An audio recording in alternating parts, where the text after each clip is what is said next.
আরে বাবলু ভাই, ভেতরটা দেখো, ড্রাইভার নেই, গাড়িটা নিজে নিজে কি করে চলছিল?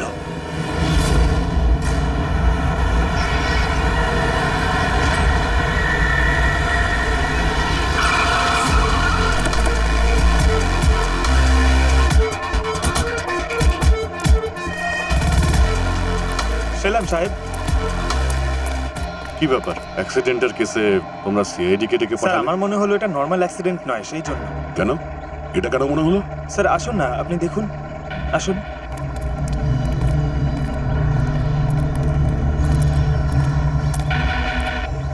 স্যার দরজা খুলছিল না, খুব কষ্ট করে খুলেছি আমরা।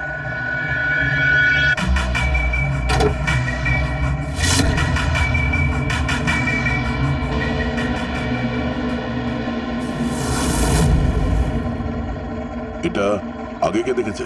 স্যার এই লোকগুলো। আমি দেখছি। প্রথমে কে দেখেছিল, কি হয়েছিল? স্যার এরকম কোনোদিন আগে দেখিনি। গাড়িতে ড্রাইভার ছিল না স্যার। গাড়িতে ড্রাইভার ছিল না আর গাড়ি এমনি এমনি চলছিল? আরে কি বলছো, পরিষ্কার করে বলো না। হ্যাঁ স্যার, গাড়িতে কোনো ড্রাইভার দেখা যাচ্ছিল না, আর গাড়িটা সোজা গিয়ে ওই গাছে ধাক্কা মারে। আরে কি বলছো, গাড়ির মধ্যে ড্রাইভার রয়েছে আর সে মারা গেছে? না স্যার, সত্যি গাড়িতে কোনো ড্রাইভার ছিল না, না হলে এই গাড়িটা তো আগে আমার গাড়িতেই ধাক্কা মারতো। লাশের অবস্থা দেখে মনে হচ্ছে তো গাড়ি অনেকটা স্পিডে ছিল। স্যার গাড়ি খুব স্লো ছিল, এত স্লো গাড়িতে কেউ মারা যাবে কি করে? গাড়িও অটোমেটিক আর সমস্ত জিনিসও অটোমেটিক, সেফটি ডিভাইসও ঠিক আছে।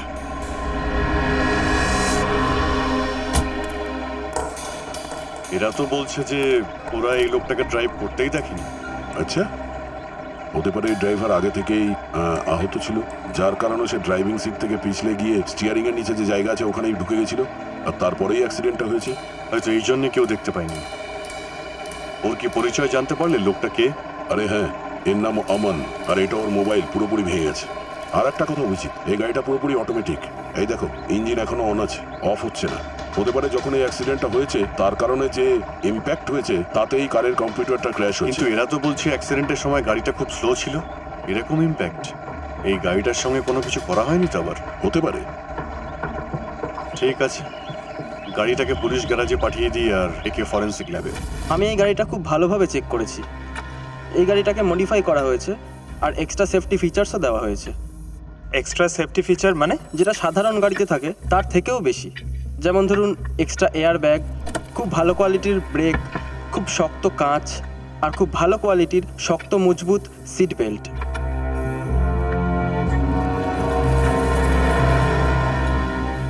এই দেখো, নিকোটিন প্যাচ। নিকোটিন প্যাচ? এটা তো সিগারেট ছাড়ার হলে ব্যবহার করা হয়। আমরা কি গাড়ির সিস্টেমকে কম্পিউটারের সাথে লিংক করতে পারি? হ্যাঁ ম্যাডাম, 1 মিনিট।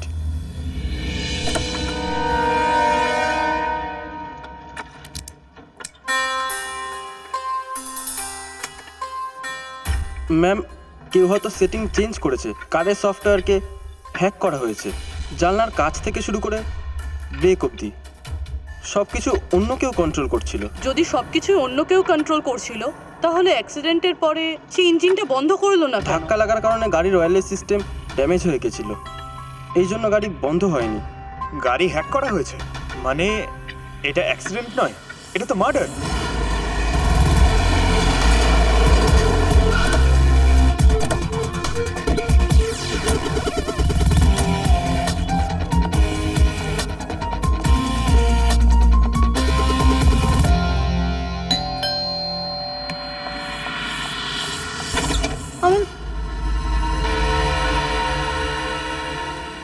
আপনারা সিআইডি।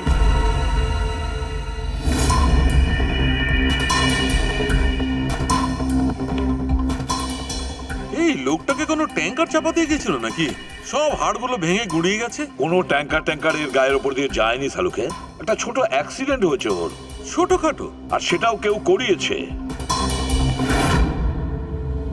আপনার স্বামী অমনের অ্যাক্সিডেন্ট হয়েছে আর আরো বেঁচে নেই। আপনি কি করে জানলেন? আমরা ওকে গাড়ি চালাতে দিতাম না, কখনো ও গাড়ি চালাতো না, কারণ ও জানতো যে ছোট একটা ঝাঁকুনিতেও ওর প্রাণটা চলে যেতে পারে। কিন্তু আপনারা, মানে বলছিলাম যে সিআইডির লোক এখানে? আগে হ্যাঁ, কারণ আমাদের মনে হচ্ছে ওনার খুন হয়েছে। খুন? কিন্তু সেটা কি করে হতে পারে স্যার? অ্যাক্সিডেন্টের আগে ও তো আমার সঙ্গেই কথা বলছিল। আমরা দুজন ফোনে কথা বলছিলাম, হঠাৎ হঠাৎ করে ফোনটা কেটে গেল। আমি অনেকবার ট্রাই করলাম কিন্তু ফোনে পেলাম না। আমি বুঝতে পেরেছিলাম কোনো একটা গন্ডগোল হয়েছে। ও কখনোই গাড়ি নিয়ে গিয়ে এত বড় রিস্ক নেওয়ার মানুষ নয়। নিজে ড্রাইভ করে না তো ড্রাইভ কে করে? স্যার, আমাদের একজন ড্রাইভার আছে। কোথায় ওই ড্রাইভার কোথায় এখন? ওর শরীর খারাপ ছিল, সেই জন্য ও ছুটিতে আছে। আচ্ছা, ওই ড্রাইভারই আবার গাড়িটার মধ্যে কিছু করেনি তো? না না স্যার, আমাদের ড্রাইভার খুবই বিশ্বস্ত লোক। ও এরকমটা করতেই পারে না। গত 15 বছর ধরে ও আমাদের গাড়িটা চালায়। স্যার, এর শরীরের 7টা জায়গায় হাড় ভেঙে টুকরো টুকরো হয়ে গেছে। 43টা জায়গায় হেয়ারলাইন ফ্র্যাকচার আর 21টা জায়গায় মাইনর ফ্র্যাকচার। আর অস্বাভাবিক তো এটা যে এর আগেও এর শরীরের বিভিন্ন জায়গায় অনেক ফ্র্যাকচার হয়ে গেছে, যেগুলো এখন হিল হয়ে গেছে। আর বস, এই হাড়গুলো ভেঙে যাওয়ার কারণে এর শরীরের নরম অঙ্গগুলো যেমন হার্ট, ফুসফুস এগুলো ড্যামেজ হয়ে যায়। আর মৃত্যুটাও হয়তো সেই কারণেই হয়েছে। সালুখে, এই যে স্পটটা দেখছো স্কোয়ারিস, এটা কিভাবে হলো? বস, এগুলো নিকোটিন প্যাচেসের চিহ্ন। এর শরীরে অনেক বেশি আছে। এর সিগারেট খাওয়ার বদভ্যাস ছিল আর সেটাও ছাড়তে চাইছিল। Nicotine patches? আচ্ছা, আর একটু আগেই তুমি মানে সারিকা বলছিল যে এর শরীরে পুরনো ফ্র্যাকচারেরও চিহ্ন রয়েছে অনেকগুলো। এই পুরনো ফ্র্যাকচারের মানে কি বোঝাতে চাইছো? আমান তো ড্রাইভিং করতে পারতো না, হ্যাঁ স্যার। তাহলে ঝুঁকি ঝুঁকি কি ব্যাপারে? আমার বা আপনার মতো ছিল না স্যার। ছোটখাটো আঘাত ওর প্রাণ নিতে পারত। ড্রাইভিং এর জন্য ওর জীবনে ঝুঁকি ছিল। সেজন্য আমরা গাড়িতেও অনেক মডিফিকেশন করেছিলাম, আর ড্রাইভারকেও বলেছিলাম যে গাড়িটা যেন আস্তে চলে। ছোট আঘাতেও আপনার হাজবেন্ড মারা যেতে পারতো? কি কি বলতে চাইছেন আপনি? কোনো রোগ ছিল ওর? কোনো প্রবলেম ছিল? স্যার, আমনের শরীর দুর্বল ছিল, হাড়গুলো দুর্বল। আরে কি করছো সালুখে? আরে এই আর বস, অস্টিওজেনেসিস ইমপারফেক্ট। অস্টিওজেনেসিস ইমপারফেক্ট মানে ব্রিটল বোন ডিজিজ? এক্স্যাক্টলি, ভঙ্গুর অস্থি রোগ। তার মানে এর হাড়গুলো ভেঙে আছে। আর সেই জন্যই বস, এর হাড়গুলোতে যদি একটু আঘাত লাগে তাহলে ভেঙে চুরমার হতে পারে। 25-এরও বেশি বার ওর ফ্র্যাকচারস হয়েছে। সব সময় ভয় ছিল ওকে নিয়ে। আমার পক্ষে যতটা সম্ভব আমি ওকে রক্ষা করার চেষ্টা করতাম, যাতে ওর আঘাত না লাগে। বাড়িতে, গাড়িতে সব সময় ওকে রক্ষা করার চেষ্টা করতাম।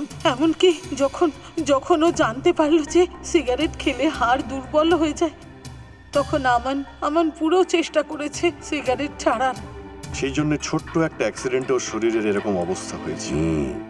কিন্তু হঠাৎ গাড়ি নিয়ে কোথায় গেছিল? স্যার, আমি জানি না, কিন্তু যখন ও একলা গাড়ি নিয়ে চলে গেছে তখন আমার খুব চিন্তা হচ্ছিল। আর আমি আমানকে ফোন করি। হ্যালো আমান। হ্যাঁ বলো। আচ্ছা, তাহলে তুমি নিজে ড্রাইভ করছো। তুমি জানো তো যে তোমার পক্ষে ড্রাইভ করাটা কত বিপজ্জনক। কিন্তু তুমি তো আমার কোনো কথাই শোনো না। কি এমন দরকারি কাজ ছিল যে তুমি নিজে গাড়ি নিয়ে চলে গেলে? ড্রাইভারের জন্য অপেক্ষা করতে পারলে না? দরকারি ছিল সুইটহার্ট, কিন্তু তুমি চিন্তা করো না, আমি গাড়ি খুব সাবধানেই চালাচ্ছি। আমার কেন মনে হচ্ছে যে তুমি আমার কাছে কিছু লুকোচ্ছ? দেখো সুপ্রীতি, আমি স্বীকার করছি যে আমি সব কথা তোমার সঙ্গে শেয়ার করতে পারছি না, কিন্তু তার মানে এই নয় যে তুমি যা খুশি ভাবতে শুরু করে দাও। কিছু সমস্যা আছে, আমি সেগুলো সলভ করে নিই, তারপর আমি তোমার সঙ্গে কথা বলবো। সমস্যা? তুমি এখনই বলছো না কেন? কারণ এটা খুব বিপজ্জনক। ওই মানুষগুলো প্রচন্ড বিপজ্জনক। আমি তোমাকে বলতে পারবো না। বিপজ্জনক মানুষ? আমান, হ্যালো। কি ধরনের প্রবলেম? আর এই ও কোন ভয়ঙ্কর লোকেদের কথা বলছিল? কিছু বলেছে আপনাকে? স্যার, আমি কিচ্ছু জানি না।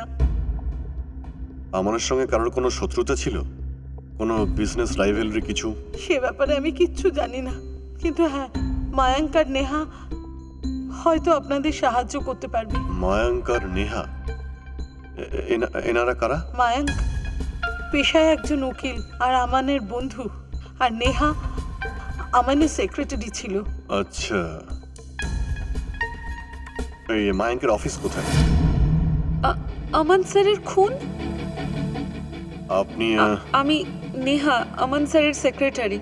কিন্তু ওর মৃত্যু তো অ্যাক্সিডেন্টের হয়েছে, তাই না? হ্যাঁ, ও মারা গেছে অ্যাক্সিডেন্টে, কিন্তু অ্যাক্সিডেন্ট এমনি এমনি হয়নি।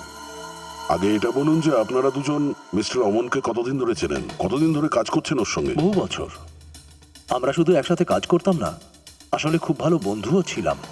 ওর অসুস্থতার জন্য বেশিরভাগ বিজনেসটা আমিই দেখাশোনা করতাম। আর নেহা, তুমি? স্যার, আমি আর মায়াঙ্কিত স্যারের সমস্ত ব্যবসাটা দেখাশোনা করতাম। আচ্ছা, ওনার বিজনেসটা কিসের? ইনভেস্টমেন্টের বিজনেস। আমরা আলাদা আলাদা কোম্পানিতে টাকা ইনভেস্ট করতাম। যখন ওই কোম্পানিগুলো ভালো লাভ করতে থাকে তখন আমাদের পার্সেন্টেজটা ফেরত নিয়ে নিতাম।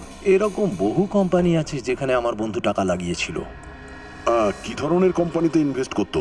এমনিতে অনেক কোম্পানিতেই টাকা লাগানো হতো, কিন্তু ও নিজে বেশি চাইতো 20-30টা ফার্মা কোম্পানিতে।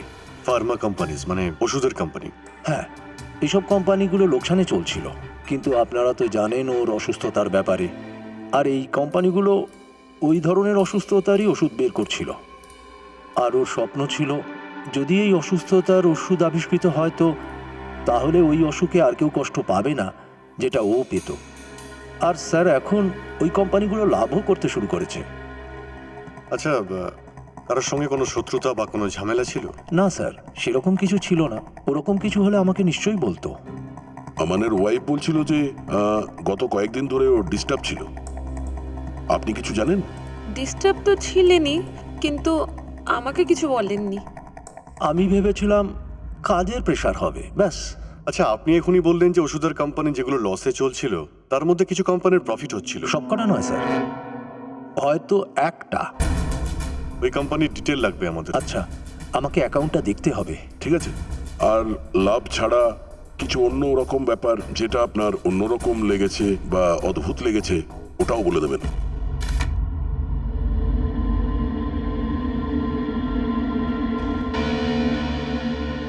ও যাদব স্যার, আমানের ড্রাইভার। খুব চিন্তিত দেখছি। চলো গিয়ে দেখি।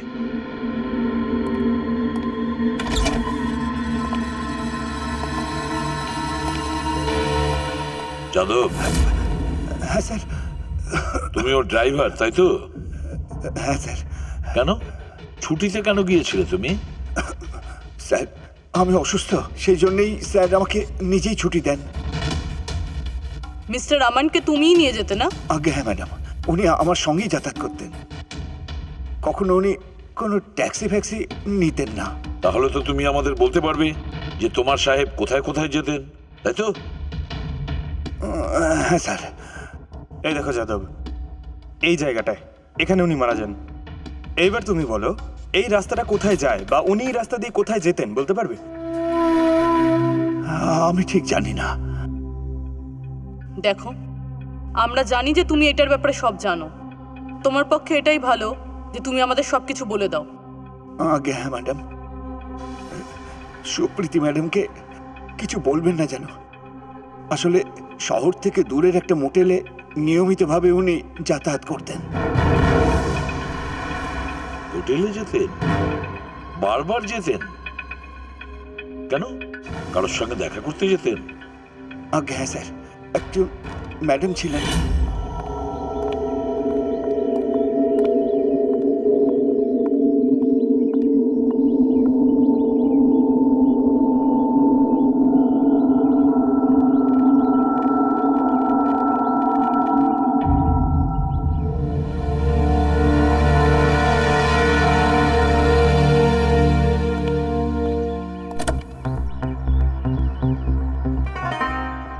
শোনো যাদব, এই যা কিছু তুমি দেখলে না, এ ব্যাপারে কারোর সঙ্গে কোনো কথা বলবে না, সুপ্রীতি বৌদির সঙ্গেও নয়, বুঝলে? ওকে? আগে হ্যাঁ স্যার। ও, একজন ম্যাডাম ছিল। তার মানে আমানের ওই মহিলার সাথে কোনো সম্পর্ক ছিল? আগে ছোট মুখে বড় কথা, স্যার লুকিয়ে লুকিয়ে ম্যাডামের সাথে দেখা করতেন, এর মানে তো তাই দাঁড়ায়। ওই মেয়েটার সঙ্গে দেখা করতে যাচ্ছিল যখন ওই ঘটনাটা ঘটে। হয়তো মেয়েটা এখনো ওখানেই আছে ওই হোটেলে। গিয়ে দেখা করতে হবে এই মেয়েটার সঙ্গে।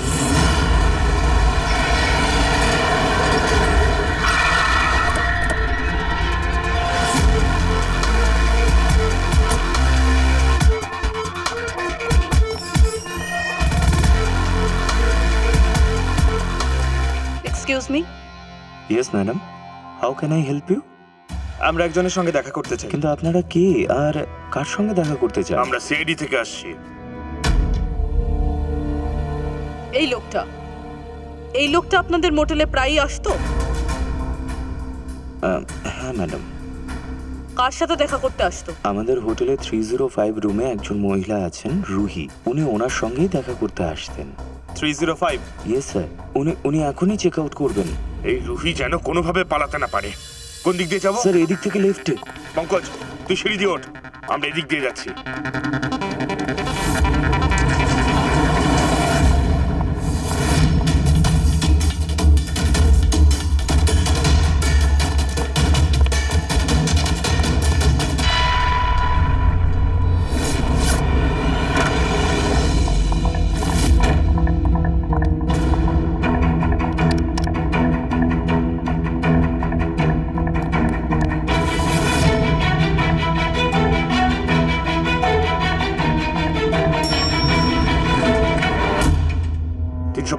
স্যার ওদিকে।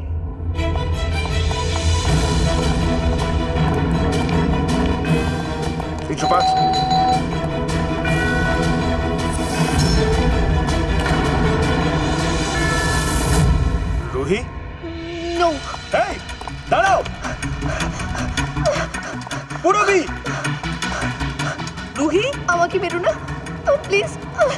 দাঁড়াও দাঁড়াও। রুহি, এই রুহি, রুহি দাঁড়াও। রুহি, দাঁড়াও দাঁড়াও রুহি।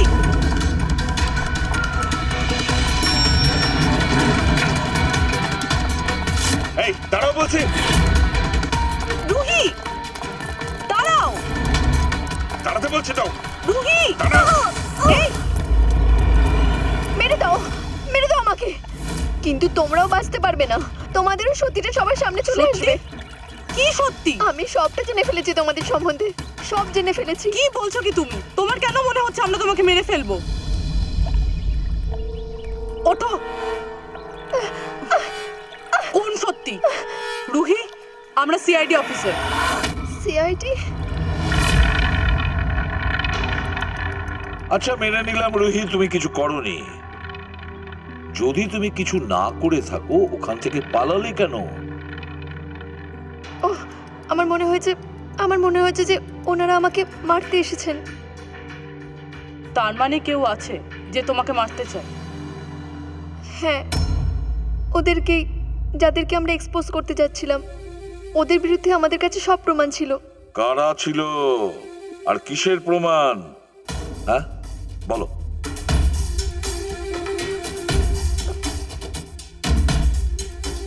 একে তুমি চেনো তো? এ তোমার বস ছিল। তোমরা দুজনে একসঙ্গে একই কাজ করতে।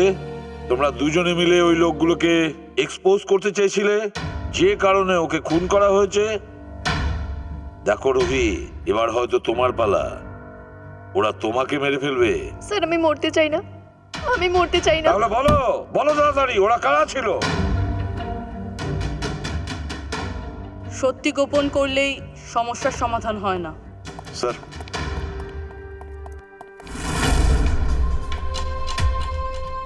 রুহি, নাও জল খাও,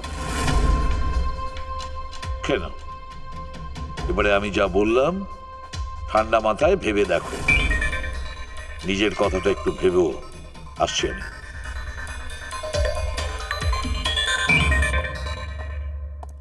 ভয় পেয়ে গেছে ও, ভয় পেয়েছে। কিন্তু এখন ভয় পাবার কি কারণ আছে স্যার? এখন তো সিআইডির কাছে আছে। কিন্তু স্যার, ও আমাদেরকে ভরসা করতে পারছে না। একটু সময় লাগবে। এই যে ওর উকিল আছে না ময়াঙ্ক, ওর ব্যাপারে কি জানতে পেরেছো? স্যার ও বলছিল আমার নাকি অনেকগুলো ওষুধের কোম্পানিতে টাকা লাগিয়েছিল, কিন্তু প্রত্যেকটা কোম্পানি লসে চলছিল। একটাই কোম্পানি আছে যে যে খুবই রিসেন্টলি প্রফিট করতে শুরু করেছিল, CRM ফার্মাসিউটিক্যালস। আর স্যার অদ্ভুত ব্যাপার এটাই স্যার যে অমন গত সপ্তাহে এই কোম্পানির সাথে যত ডিলিংস ছিল সব ভেঙে দিয়েছে। আর মায়াঙ্ক এই ব্যাপারে খুব অবাক হয়েছে। সেটাই তো বুঝতে পারছি না, যে ও যখন এই কোম্পানিটা লসে রান করছিল তখন তো ও ডিলটা ক্যান্সেল করেনি, আর যখন এই কোম্পানি প্রফিট করলো তখন ও ডিল ক্যান্সেল করে দিল। আর স্যার ও মায়াঙ্কের কাছে কোনো কথা লুকোতোই না, আর এই কথাটাও মায়াঙ্কে বলেইনি। হ্যাঁ স্যার, মায়াঙ্কের প্রতি ওর হয়তো আর বিশ্বাস ছিল না। এসো দেখি। রোহিত, CRM ফার্মাসিউটিক্যালস এর সঙ্গে ওর যে ডিল ছিল সেটা তোমার কারণেই ক্যান্সেল হয়ে গেছে, তাই তো? না হলে ওর কাছে এমন কোনো কারণ ছিলই না। এবার সত্যি করে বলো, ডিলটা কেন ক্যান্সেল হয়েছিল? কারণ ওরা আমার ভাইকে মেরে ফেলেছিল। ভাইকে খুন করেছিল? স্যার, আমি যে শহর থেকে এসেছি সেই শহরে অনেক পলিউশন। আমার ভাইয়ের পলিউশন থেকে অনেক অ্যালার্জি ছিল, ওর নিঃশ্বাস নিতে খুব কষ্ট হতো। ও শুধু ওষুধের উপরই বেঁচে ছিল। এক মিনিট, আর এই ওষুধটা ছিল CRM ফার্মাসিউটিক্যালস কোম্পানির? হ্যাঁ হ্যাঁ স্যার, আর ওই সব কিছু নকল ছিল। আমার ভাইয়ের উপর কিছু প্রভাবই পড়তো না। আর এই সব কথা আমরা খুব দেরিতে জানতে পেরেছিলাম, আর আমার ভাইকে অকালে যেতে হলো। তুমি কিভাবে জানলে যে ওই ওষুধটা নকল ছিল? স্যার, আমি নিজে একটা প্রাইভেট কোম্পানিতে কেমিস্ট আছি। যখন এই ওষুধগুলো আমার ভাইয়ের উপর কোনো কাজই করছিল না, আমার সন্দেহ হয়েছে যে কি হতে পারে। তখন এই ওষুধগুলোকে আমি নিজে টেস্ট করাই, আর আমার সন্দেহটাই সঠিক ছিল। সব ওষুধগুলোই নকল ছিল। নকল ছিল মানে? স্যার, প্রত্যেকটা ওষুধই একটা বিশেষ কেমিক্যাল দিয়ে তৈরি হয়, আর যেই কেমিক্যালের আমার ভাইয়ের দরকার ছিল সেই কেমিক্যাল ওই ওষুধে ছিলই না, যার জন্য ওই ওষুধটা ওর উপর কোনো কাজই করছিল না। আর তোমার বস এই কোম্পানির ইনভেস্টর ছিল? হ্যাঁ স্যার, আর তার জন্য আমি ওনার সঙ্গে দেখাও করতে গেছিলাম, কিন্তু ওখানে গিয়ে জানতে পারলাম যে এর পেছনে ওনার কোনো হাতই নেই। আর উনি আমাকে প্রমিসও করেছিলেন যে উনি এতে আমার সাহায্য করবেন। আরে স্যার, আপনি এখানে কোনো কাজ আছে? হ্যাঁ, ও আমার অ্যাসিস্ট্যান্ট রুহি। হ্যালো। ও দেখতে চাইছিল যে ওষুধ কি করে তৈরি করা হয়। দেখতে পারে? স্যার কি কথা বলছেন? আপনার আবার পারমিশন কিসের? আসুন আমি দেখাচ্ছি। একটা কাজ করুন, আপনি আমার সঙ্গে বসের কাছে চলুন, রুহি নিজেই দেখে নেবে সব। রুহি তুমি যাও। হ্যাঁ আপনি আসুন। এক মিনিট স্যার, বেশি সামনের দিকে যাবেন না, আপনি এখান থেকেই দেখুন। হ্যাঁ আসুন স্যার, আপনি আমার সাথে। হ্যাঁ আপনি আসুন। আসুন স্যার।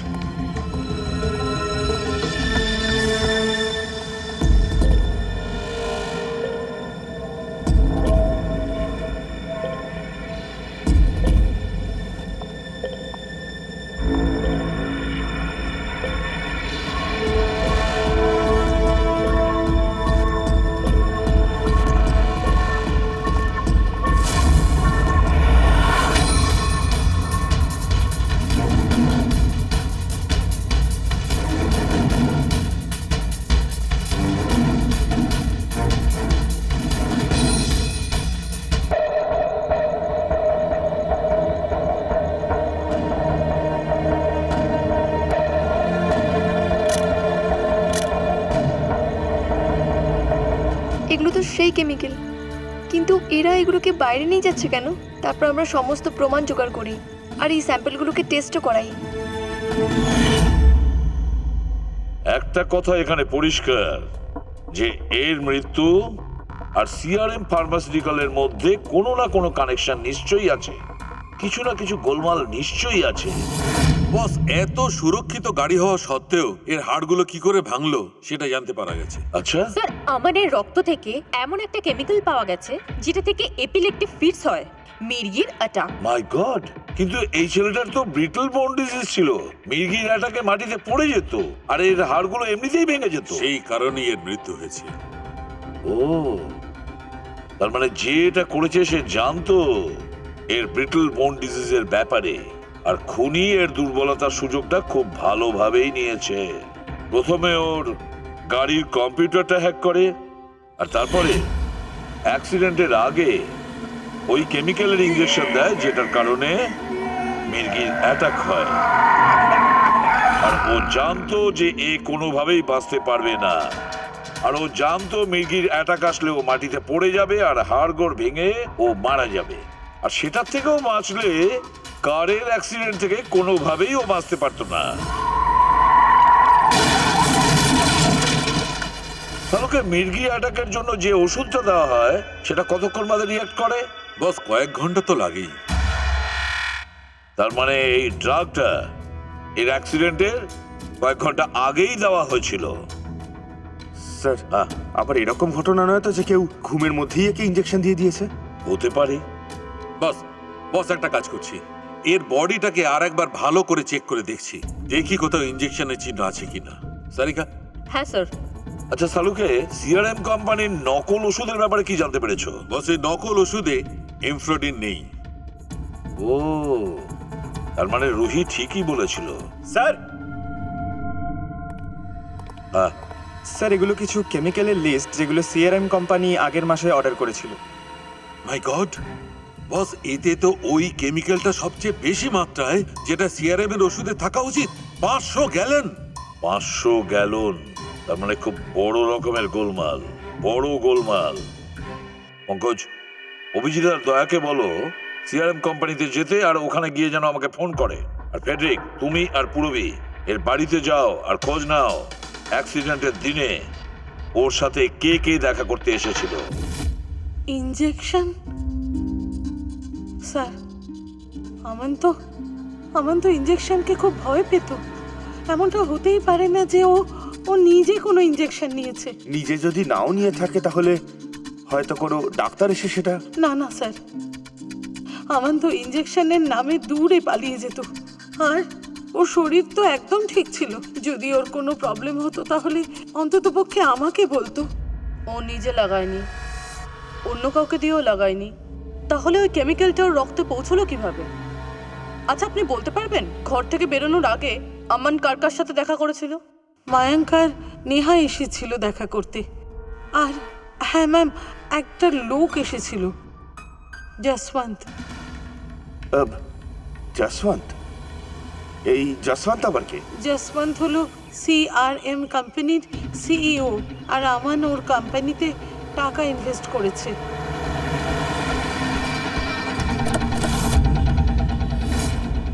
মিস্টার জসবন্ত, আপনি আমানের বাড়িতে গিয়েছিলেন ওর অ্যাক্সিডেন্টের কিছুক্ষণ আগে? হ্যাঁ, আমি গিয়েছিলাম, কিন্তু ওনার সঙ্গে আমার দেখা হয়নি। ওনার স্ত্রী বলছিলেন যে উনি ঘুমোচ্ছেন। আমি ভাবলাম যে হয়তো উনি আমাকে অ্যাভয়েড করতে চাইছেন, তাই আমি চলে এলাম।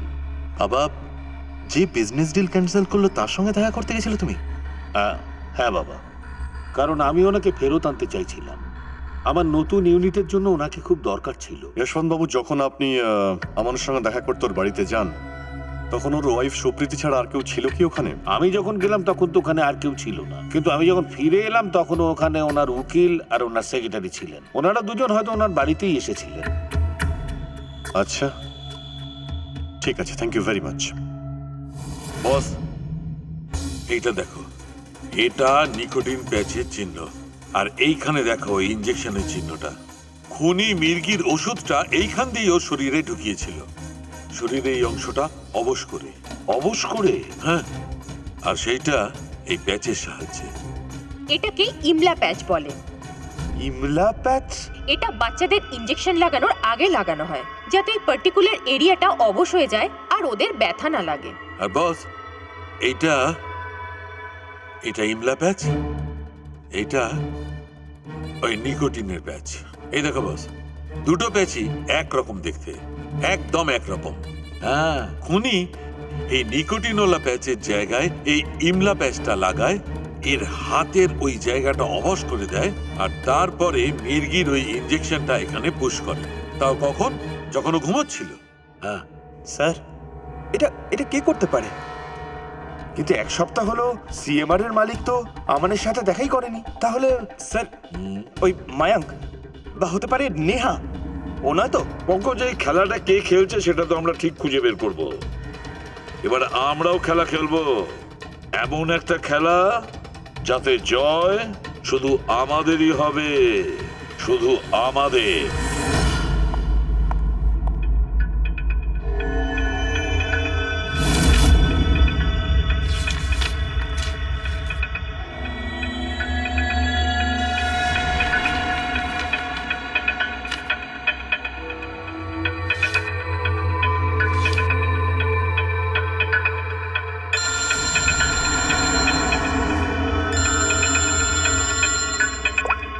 হ্যালো, আমার কুরিয়ার তো তুমি পেয়েই গেছো।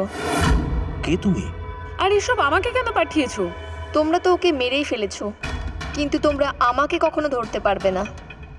যদি তোমরা চাও যে আমি আমার মুখটা বন্ধ রাখি, তাহলে আমাকে 5 কোটি টাকা দিতে হবে। এসব কি ভুলভাল বলছো? আমি কিছু জানি না এইসবের ব্যাপারে। সেটা তো তুমি তখন বুঝতে পারবে যখন পুলিশের হাতে এই প্রমাণগুলো পৌঁছে যাবে আমি কি বলছি আর কেন বলছি। দেখো দেখো দেখো, আমি একটা কিছু ব্যবস্থা করছি, আমাকে একটু টাইম দাও। ঠিক আছে, তুমি 2 দিন সময় পাচ্ছ, আমি আবার ফোন করব।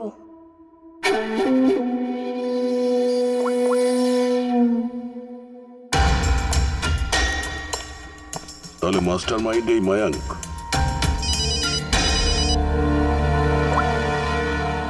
হ্যালো, স্যার, একটা কুরিয়ার পেয়েছি আর একটা মেয়ে ফোনও করেছে, আর মেয়েটা 5 কোটি টাকা চাইছে। তাই ভাবলাম কথাটা আপনাকে জানিয়ে রাখি। না না, খুব ভালো করেছো তুমি, আমি দেখছি। Thanks. Thank you so much. Mayank phone করেছিল। ও ও ওই কুরিয়ার আর রুহির ব্যাপারেও বললো আমাকে। ও আমায় এটা বললো যে ইচ্ছে করে সময় চেয়েছিল যাতে আমরা ওকে ধরতে পারি। তাহলে এটা মায়াঙ্ক না, বরং অন্য কেউ হবে।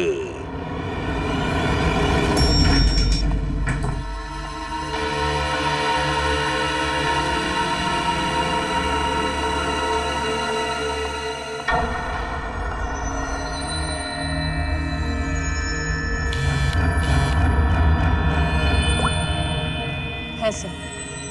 ওই নেহার উপর নজর রাখছো তো তুমি?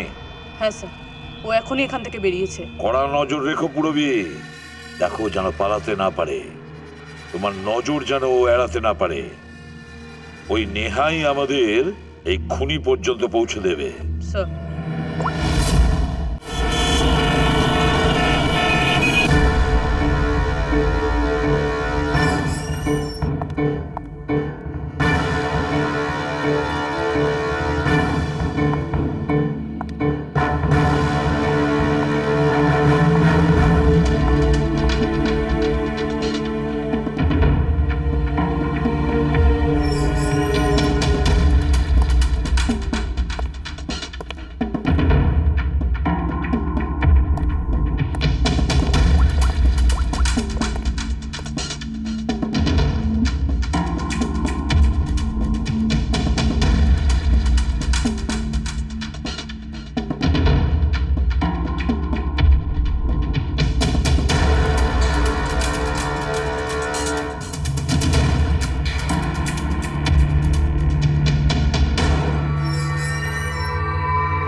স্যার।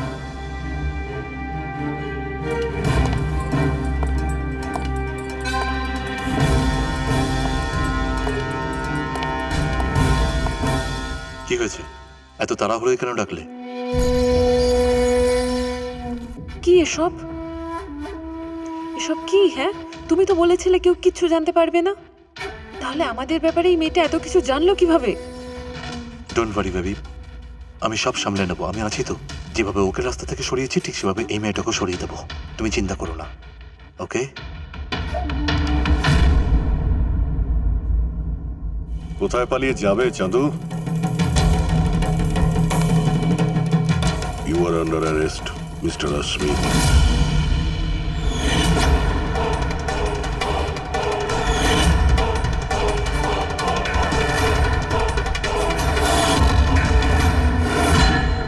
অশ্বিনের তো তাও কারণ ছিল, তুমি তোমার বসকে কেন মারলে? আমরা দুজন একে অপরকে ভালোবাসতাম, আর আমি জানতে পারি যে আমান স্যার সিআরএম ফার্মাসিউটিক্যালের তদন্ত করছেন। তো এই কথাটা আমি ওদেরকে বলে দিই, যাতে নিজেদের মধ্যে ভুল বোঝাবুঝি মিটিয়ে নিতে পারে। কিন্তু এ তো আমানকে সরিয়ে দিল। ইয়সিন, আমি জানতাম যে এখন ওনাকে বুঝিয়ে কোনো লাভ হবে না, উনি তো আমাদের জেলে পাঠিয়ে শ্বাস নিতেন।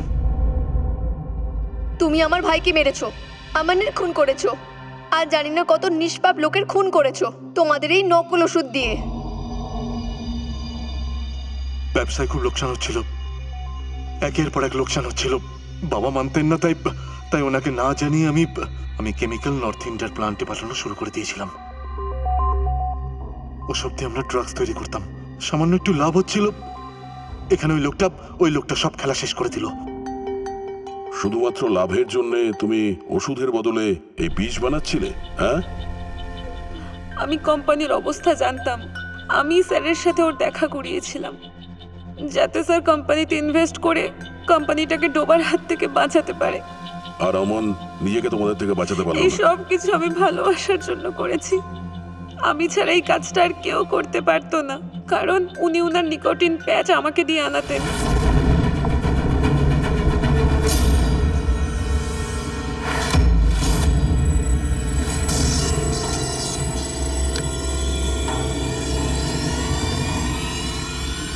তারপরের দিন যখন আমরা স্যারের বাড়িতে গেলাম, আরে আপনারা চলে এসেছেন?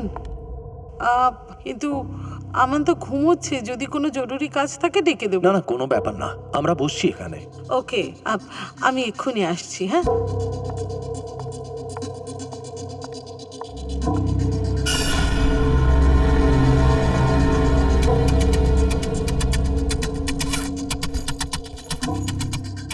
মায়াঙ্ক, আমি একটু ওয়াশরুম থেকে আসবো।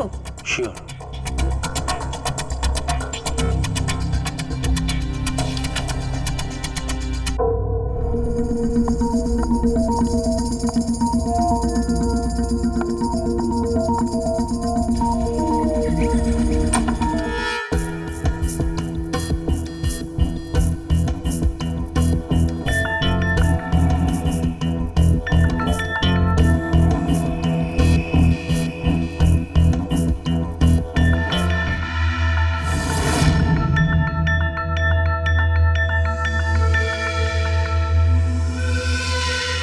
আর ওই অ্যাটাকটা ওর দুর্বল হাড়ের জন্য প্রাণঘাতী হয়ে গেল।